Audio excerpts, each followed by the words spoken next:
Very good afternoon, everyone, and welcome to one of the another important sessions from Jabalpur Incubation Center. And today we are going to talk. Today we welcome Pradeep Rathiji with us to talk again on a very important session on how startups can gain exponential rise for their business. So, Pradeep Rathiji, we welcome you on behalf of Jabalpur Smart City and Jabalpur Incubation Center and hope this session is going to be very, very fruitful for our startups. They have been waiting right from the time we declared that we are going to have Pradeep Rathiji with us to discuss on such an important topic. Startups have been looking forward to gain growth. Growth is the main perspective for these startups, and this is obviously one of the very important topics that you have chosen, and you have been mentoring the startups for so long. So we have all been waiting for you. The stage is all yours, sir. We would definitely love to hear a lot from you, and so that what we can learn from here and our startups can really apply it to really nurture their business. Thank you so much, sir, and really we welcome you on behalf of Jabalpur Smart City and Jabalpur Incubation Center.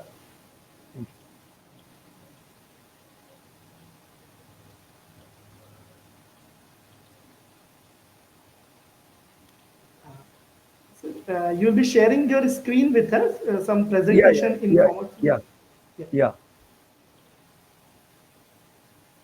that will be good to have some presentation.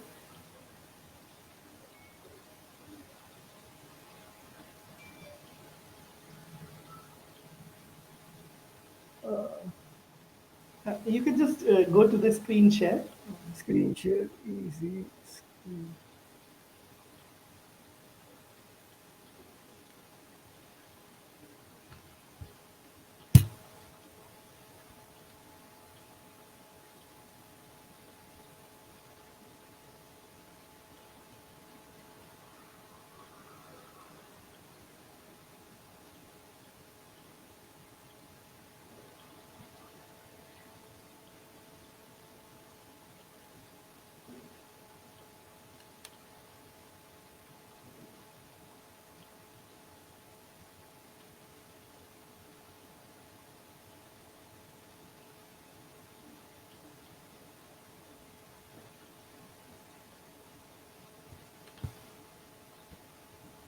We can My just, screen is yeah, visible. yeah. Screen is visible. Yes, yes, definitely, Pradeep. It's visible now. Okay. Good morning, friends. As time is short, I'll be running through this presentation fast. Normally, this particular presentation on exponential organizations, I take about 1.5 hours. But what we will do is we'll try and cover it within 1 hour. I will begin with a very famous quote by Davis Ross. Uh, what he says is any company designed for success in the 20th century is doomed to failure in the 21st century. It is very evident that the old companies were normally working on legacy systems where you had a lot of hierarchical management concepts. Uh, but now the concepts have changed. So if you look the current status, uh, what you're looking is that slow moving organizations are no longer dominant force in business. Today companies are agile and achieving growth rates believed impossible in previous generation. Exponential organizations are experts in adaptation. These companies are part of a new business paradigm. Becoming an EXO, as you call an exponential organization, is more than just understanding technology. It's a whole new way of thinking. On the other hand, if you can build an organization that is sufficiently scalable, fast moving, and smart, you may enjoy success, exponential success to a degree never before possible, and all with a minimum of resources and time.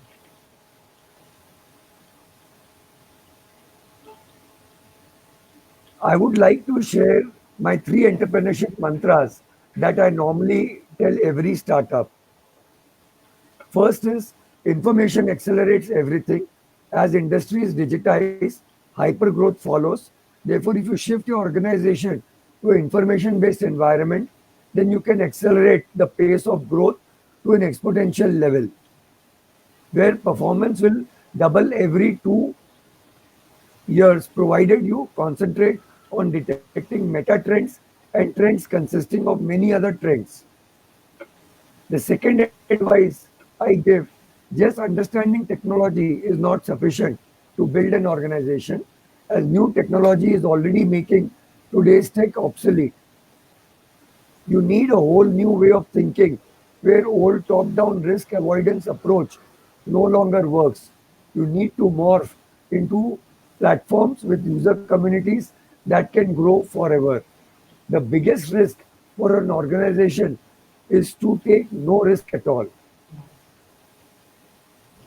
My third advice is you can become an exponential organization by developing disruptive technologies yourself, but keep the tech independent from the mother organization, then use it. This is very important for existing companies because normally what has been seen is the internal DNA of the company will kill the will kill the disruptions because people are averse to accepting new ideas and new concepts. Yeah.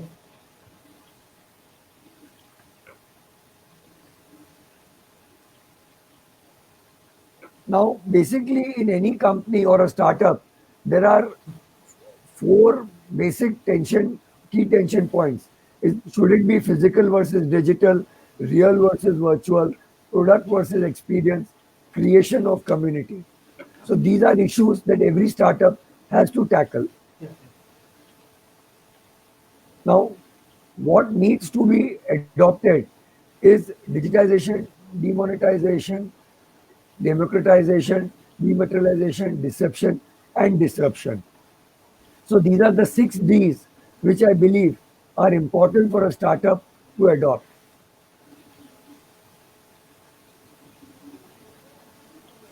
Now, the basic challenges that are faced by all startups, the 7 challenges are how to scale, how to build strategy, create processes, create culture, create KPIs, develop people, develop systems.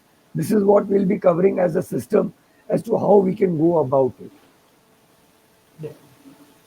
These are the main points that definitely that our startups will be focusing on Yeah. to learn from you how we can design their policies, their day-to-day routine to achieve to achieve success in these 7 points. Now, basically, what I'm referring is on a generation gap dilemma is Yeah. you have a old power which was existing earlier and the young power. So, in the earlier days, it was more of a formal governance managerial. Today, companies are more informal governance, self organized. So, you need that power shift to come in. Now, this is more applicable not for a startup but for an existing company. But this, I'll tell you, comes in handy where you have a lot of business families where youngsters who are having a family business background are entering into startups. Yeah. And this is between the old power and the young power, there is a lot of friction. And these frictions need to be resolved. Similarly, earlier the archetype of the companies was more masculine. But now what is required is it has to be more feminine archetypes where companies and promoters have to become more nurturing and have to follow a gardener type of a concept. Why I say a gardener? When you take a gardener, what does he do? He plants the seeds, he waters it every day, he de-weeds it every day, he nurtures it every day. That is what now is required. And these are nothing but feminine characteristics. So today, when you design your processes, you have to keep in mind the feminine archetypes. Business model is very important, and today, uh, doing up a business model has become a science by itself. So always I say that business model can be broken down into four components: revenue mix, infrastructure and expenses, program cost. Program cost could also be a product cost, and capital structure. So I would say define the business model that creates value for the community and sustain the business entity. All four components are closely interrelated and each will impact by weaknesses and changes in any of the other three. Like a set of gears, if you move one, the other shifts as well.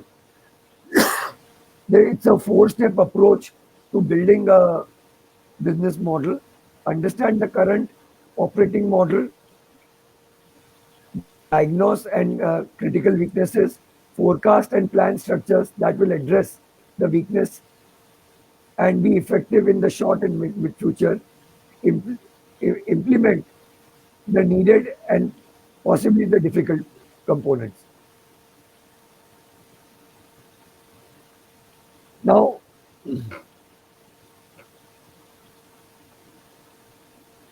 the touch points and the guidelines which I would normally like to refer are that these are the 6 points. Be careful, beware of experts.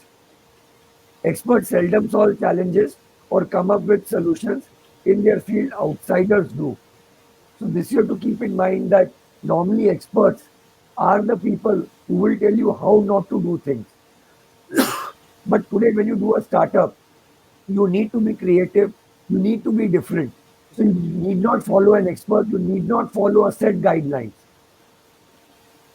Now, when I say that to a 5 year plan, conventional organizations should abandon the 5 year plan. It will lead to your organization astray given the current pace of change. Focus on your MTP, which I'll be coming to in later presentation, and quick experimentation. Your community will show you where to go. Today, the concept is that you are supposed to have 1 year plan. And normally, when you get a funding, also, if you see, it is valid for 15 to 18 months only.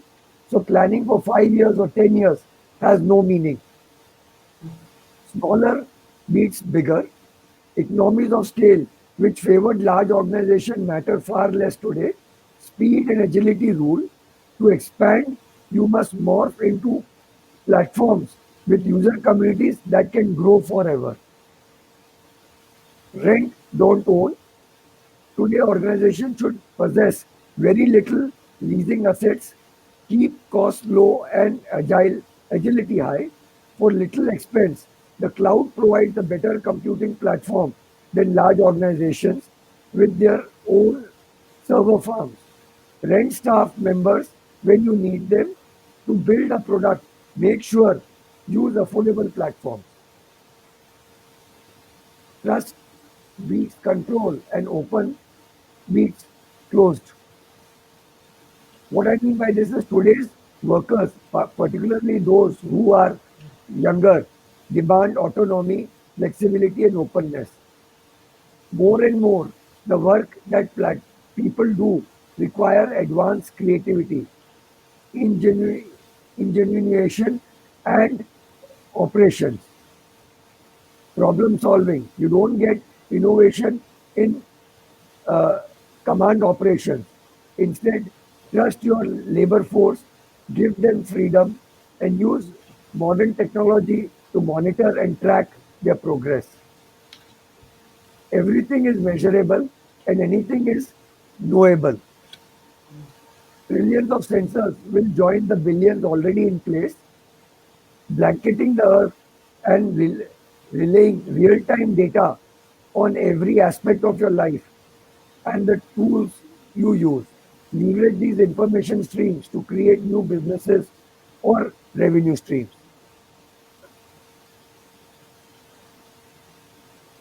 Now, once you have got a business model right, it comes how do you create a processes, how do you create an exponential company. So I will share, this is a mantra which was developed by Singularity University in California. It's the only university which deals with innovation.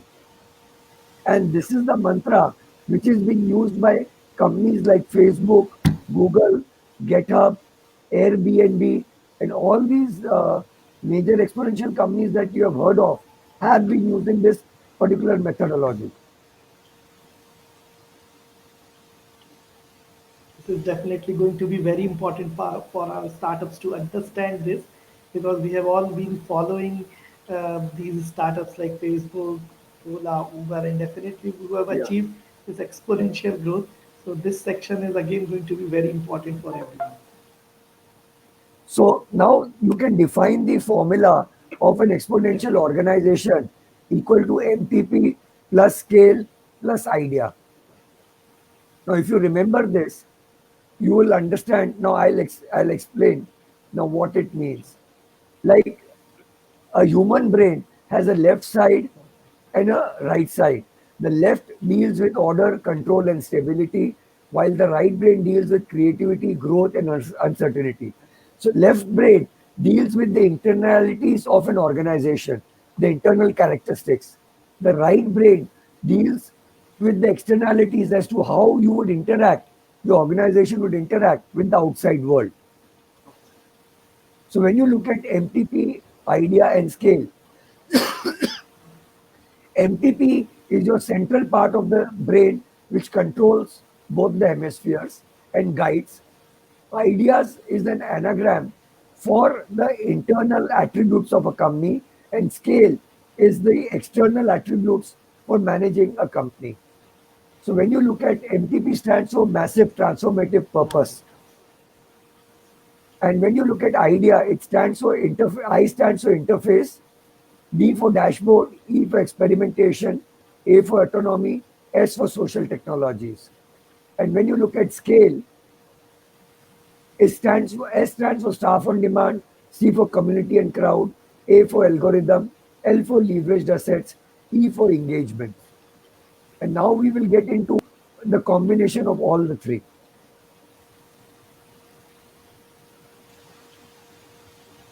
So when you look at MTP, massive transformative purpose, is a higher aspirational purpose of an organization, capturing the hearts and minds of those both inside and especially outside the organization. The most important outcome of a proper MTP is that it generates a cultural movement, that it is the MTP is so inspirational that a community forms around the organization and spontaneously begins operating on its own, ultimately creating its own community, tribe, and culture. An MTP charts an organization's aspiration. It outlines an organization's higher purpose, showing what it stands for. Earlier, we had a concept of having a mission statement and vision statement. But normally those vision and statements and mission statements only remain on your about us page and on the website, but nobody follows. So now the concept of mission statements, vision statements have gone, and MTP has been brought in, where MTP is audaciously big and aspirational, can cause significant transformation to an industry, community, or the planet. Purpose is always why behind the work being done, something that unites the aspires action. Now, the key characteristics of MTP is emotional, creditable, simple, replaces mission statement, guide people, guide scale, transformative. MTP is not about an organization, is not about how to, it is not an awareness slogan for stakeholders, a sentence or a stakeholder or a sentence for you. It's not a value proposition.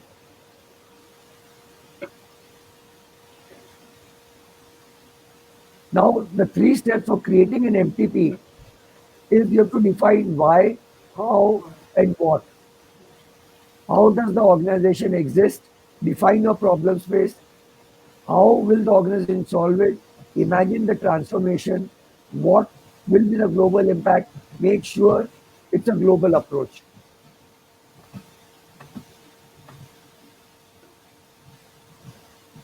Now, why is MTP important? It enables coherent exponential growth, binds cohesive aspiration, attracts top talent across the economy ecosystem, supports a cooperative non-political culture, enables agility and learning. And the prerequisite for an MTP is it must be unique, leaders must walk the talk, must support all three letters in the acronym. And please be rest assured that MTP cannot be made in a day. It may take you 2 months, 3 months to arrive at your MTP, but you have to work towards that till you get the perfect one. Now, these are few examples. On the left hand side, you're seeing the MTP of social enterprises and trusts. And on the right hand side, you're seeing the companies which you have read about and who are following this methodology. Now, when you talk of Google, they talk organizing the world's information. TED, ideas worth spreading. Coca-Cola, open happiness. So you need to come up with similar MTPs.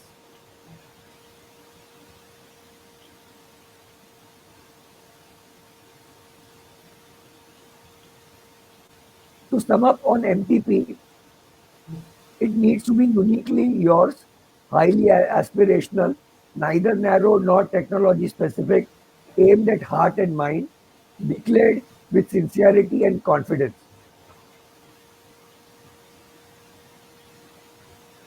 It is going Now, to involve masses within. yes, because it has to connect. What happens is the advantage of MPP is it connects your stakeholders Yes. to your company, and not only that, it even connects your staff to your company, and your staff retention will go up because then staff is very clear what the company is all about and what are they there to do and what is the change they're going to bring. Now, Definitely. when I had given the two acronyms, scale and idea, we will look at scale first because it deals with the external Yes. attributes of a company, and then we will come to the internal working of a company. So, when we look at staff on demand, having the right staff on demand is crucial for an organization. Normally, XOs maintain a small, permanent workforce that's diverse, creative, and flexible while hiring contractors when needed. Especially in any information enabled business, large internal staff seems increasingly unnecessary, counterproductive, and expensive. Staff on demand is necessary characteristic for speed, functionality, and flexibility in a fast changing world. Now, when you have staff on demand, it enables learning, fresh perspective, allows agility, forms stronger bonds among core teams. It helps you reduce the cost and control your expenses. Now, the prerequisites for staff on demand is you would need to have interfaces to manage segregated duties and have clear KPIs and clear task specifications for staff to work on.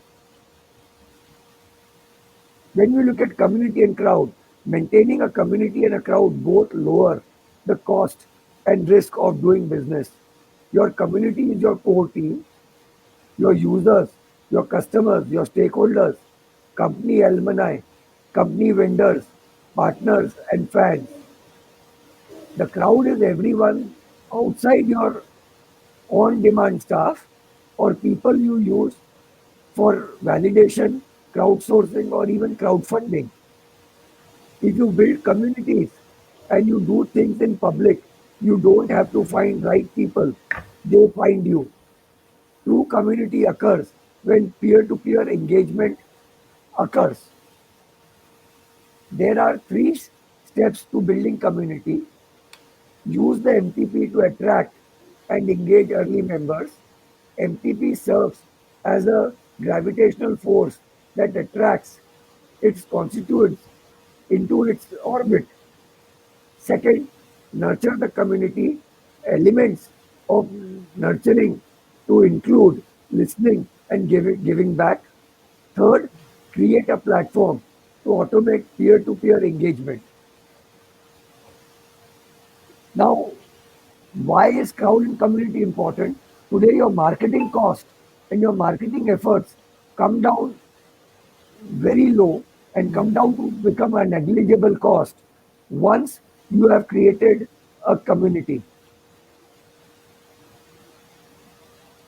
And because when you create a community, you're developing your loyalty customers, you're driving exponential growth because you get your effects, network effect benefits, you validate your ideas and learning very fast, you allow agility and rapid implementation and amplify ideation. Now, prerequisites for creating community and crowd is you have to have an MTP in place, have an engagement program in place. You have to be authentic and a transparent leader, a low threshold to participate, and peer to peer value creation has to be done.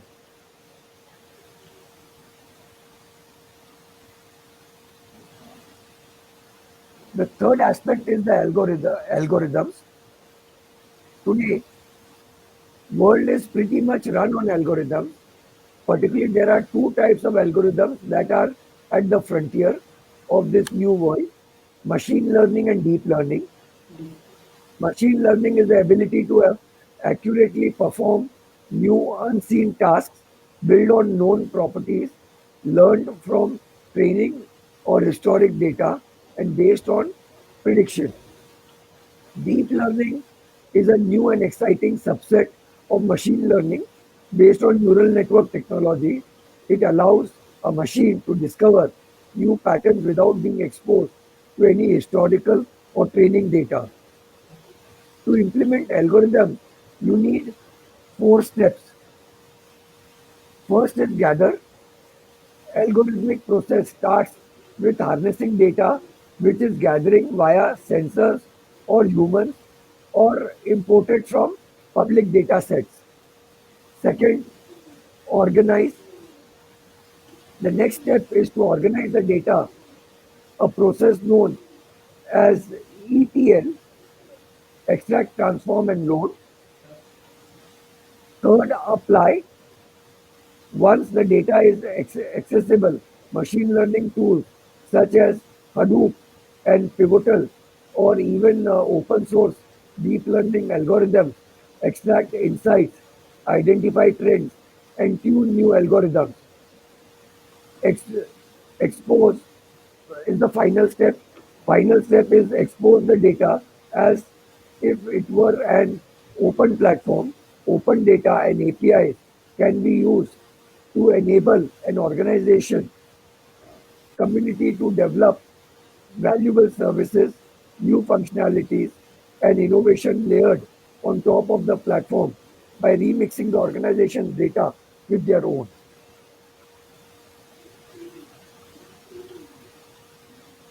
As most of you are software professionals, you understand the power of algorithms and how algorithms help you scale and leverage.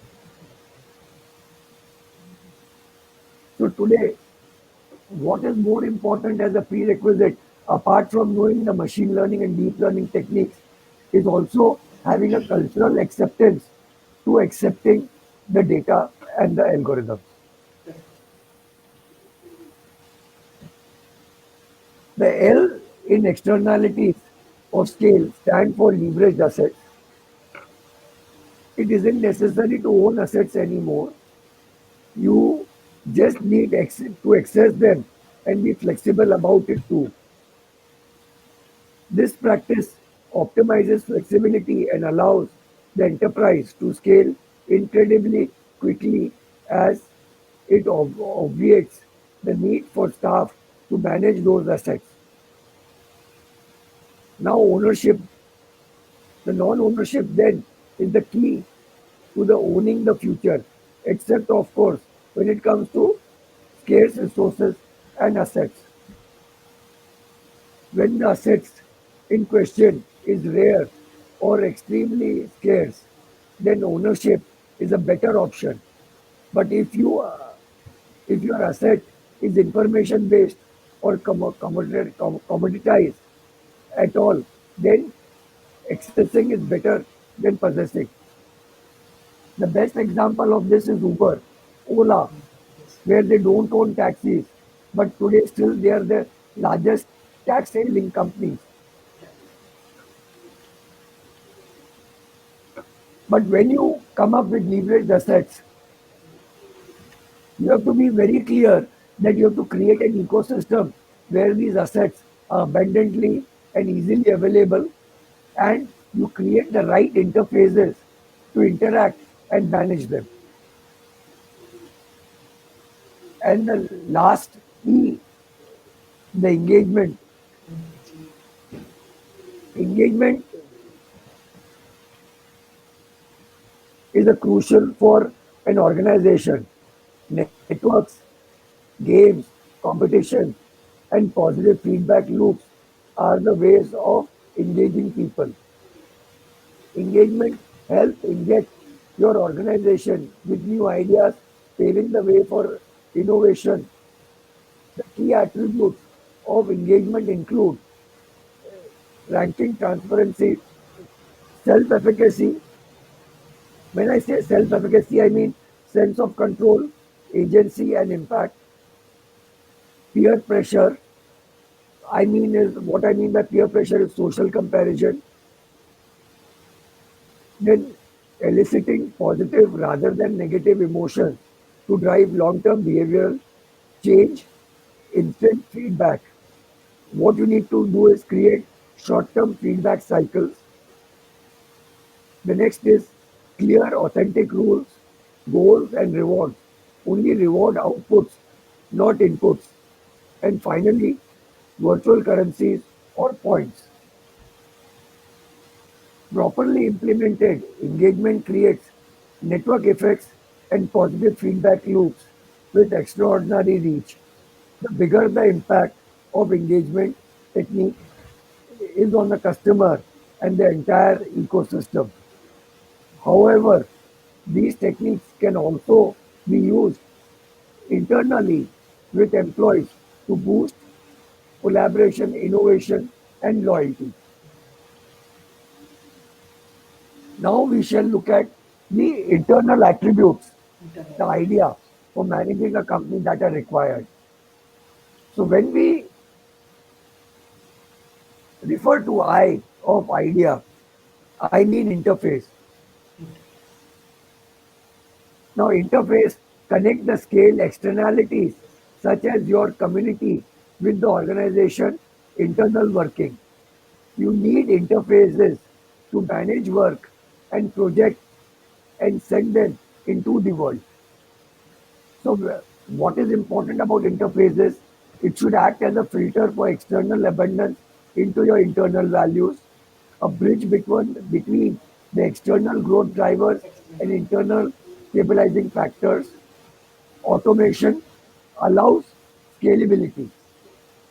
The prerequisites for interface would be standardization of processes, scalable externalities, and algorithms. Now, once you have the interfaces, you need to have the dashboards to track all the data you collect. So, dashboard on the other hand allow people in an organization to access data in real time. Use of objects, objectives and key results, what we call OKRs, measure fast moving, fast changing organization goals, and provide crucial rapid feedback to employees. OKRs roll up in the real-time dashboard that track every critical growth metric and show results to everyone in the organization. Now, the prerequisites for a dashboard is real-time metric track, gathered and analyzed of OKRs to be implemented, cultural acceptance by employees. The next internality is the experimentation. You need to experiment. While traditional organizations sought to reduce risks, today biggest risk for an organization is not taking any risk. If you want to succeed, you have to experiment. Though low cost, risks, and rapid trial and error approach. It enables you to tweak and learn ways to succeed. The old top-down risk evidence ways no longer works. Today, you have to keep trying and keep pivoting till you get your right mix on your business model and your operational model. And while you experiment, you have to have your measuring and tracking in place. So you have to keep measuring whether you are able to achieve your goals or not. And again, for cultural acceptance, follow a formula. Failure equals to an experience. Don't get dissuaded when your experiment fails. The next internal attribute is autonomy. Nowadays, most employees are comfortable with autonomy. You need autonomy, multidisciplinary, and decentralized teams if you want to satisfy growing customers, stakeholder expectations. It's worth noting that less hierarchy and centralized control lead to quicker, more innovative operations. Successful organizations develop decision making to self organization, teams, and giving individuals broad freedom to choose their work tasks. Today, the best example for this is a company like Hire. Today, they make something like 55 or 56 million fridges a year. And what they do is they came up with teams where they give autonomy to their employees to decide on which product and which team they want to work on. And the team gets into an autonomy mode, gets into an experimentation, and develops. So today, autonomy is very important.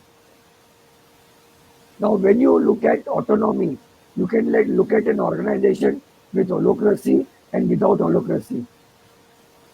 And you will find when a company is without holocracy, it is central controlled authority, and with holocracy, you get distributed control and autonomy. So when you go through these various attributes, you will realize that autonomy makes the company more agile, more workable, and the work environment more friendly for the employees. The last internal attribute is social technologies. Social technologies keeps communication channels open.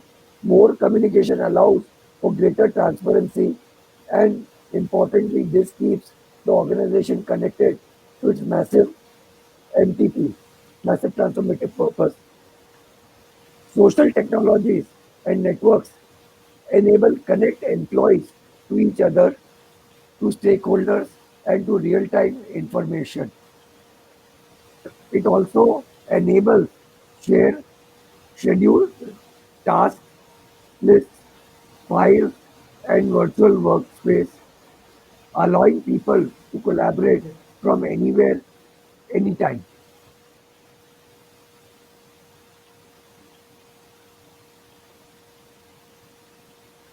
Now, friends, what I will share with you is a mantra to become an exponential organization.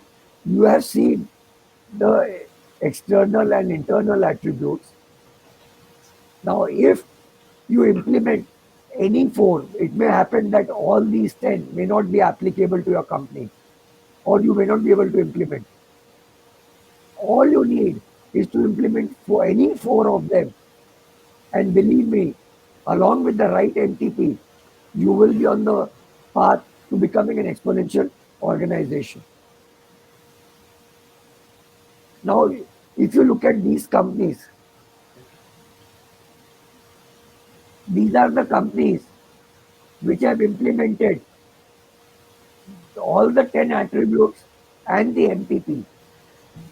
And the best example in these I give is the GitHub. GitHub. It has no assets, no workforce, no intellectual property, yet it was sold for $7.5 billion to Microsoft. That is the power of this methodology, what I'm talking to you about today.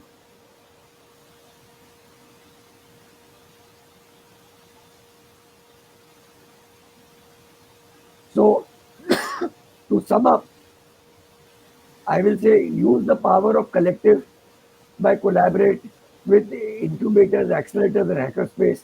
Because keep in mind, today you have to learn to collaborate. There is nothing that you can do on your own, but with a collaborative force, you can achieve and move mountains today. As a CEO, you need to be a gardener that leads the team by inspiring the team and not as manage as a manager. Adopt diversity and transformational leadership.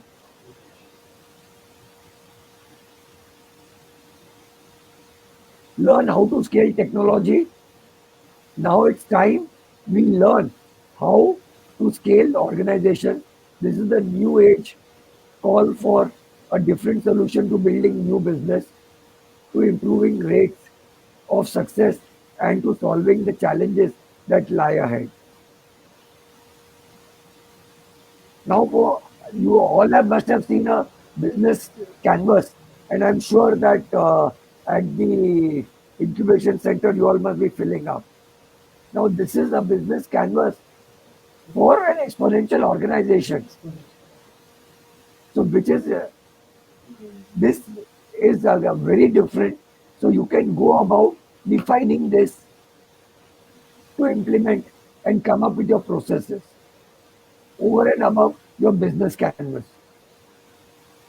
I will share this with the incubator as a PDF, so they will share it with you all. And in Definitely, the sir. This live is way, you can also see there are the touch points which you need to take care while defining. So even the rules to fill up this are on this sheet itself. great, sir. This is really going to be very helpful for all the startups and even the aspiring startups also, because right from the beginning, they can actually adopt these methodologies which can help them to get an Yes, exponential growth. Definitely, sir. We'll be very thankful to you for sharing this PDF with us. You can move yeah. ahead, sir. And now, what the actionable advice? There are two Yeah, actionable advice I would like to give out of yeah. this presentation. Exponential organizations are the future of business. If your company is to survive, you must adapt EXO thinking and practices. So, whether you're founding a startup or transforming an existing organization, outline a clear, massive, transformative purpose, get a flexible team, and don't rely on linear planning. Expect the unexpected and always rely on your creativity. Look, today, the biggest advantage of this methodology, which I have shared with you, is whether you are an existing multinational or a startup who's just starting his operations, it applies to both. And this is the common methodology as a thread which keeps you connected with and will make you grow. So, today, when you normally try to scale, what happens is people will say, oh, I'm changing my processes because my scaling has changed. In the methodology which I have given you today, you don't have to bother about scaling. Scaling will be built into your business model and your processes itself. The second actionable advice would be don't plan too far ahead.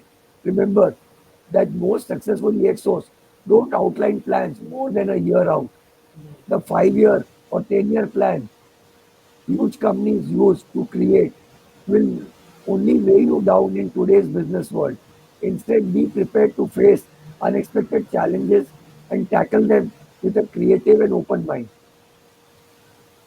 As you all are all advocates of technology, you all are seeing technology is changing every 3 months, 6 months. So where you will be at the end of 3 months, even you're not aware. So why plan beyond that? I would say take baby steps and plan for a year. And after a year, fix short goals, small goals. As you achieve the goal, keep adding new goals and go step by step, climb the ladder. So finally, I would now the third actionable becoming next year is more just about understanding technology. It's a whole new way of thinking. If you can build an organization that is sufficiently scalable, fast moving, and smart, you may enjoy success, exponential success, to a degree never before possible, and all with a minimum resource and time. So I will end with finally with a quote of Swami Vivekananda: "Arise, awake, and stop not until the goal is achieved." And finally, I would like to share my belief: radical ideas bring radical changes. So I would like you to dream big, dream outside the box. Let people tell you you're mad in your thinking. But when people tell you that, be rest assured you're on the right track. Friends, now I'm open to question. Definitely, sir. It has been a wonderful, wonderful session for all the startups, for all the viewers who have been going through going through your session, and definitely they must have learned a lot out of it. And definitely, we are living into an era of T20, where the progress has, where the time span has shortened too much. And definitely, as you have said, the startups also need to take baby steps. They have to plan for 3 months, 6 months, 9 months, and an year of year that they are going to achieve their goals. And definitely, the old and radical thinkings, like the old thinkings where we used to plan for 5 years or 10 years down the line, has completely changed. So uh, I hope the session must have been very fruitful. We all have learned a lot out of it. And sir, thank you so much on behalf of Jabalpur Smart City Incubation Center. We are also thankful to Computer Society of India. We are thankful to Pradeep Rathiji for taking such a fabulous session for startups.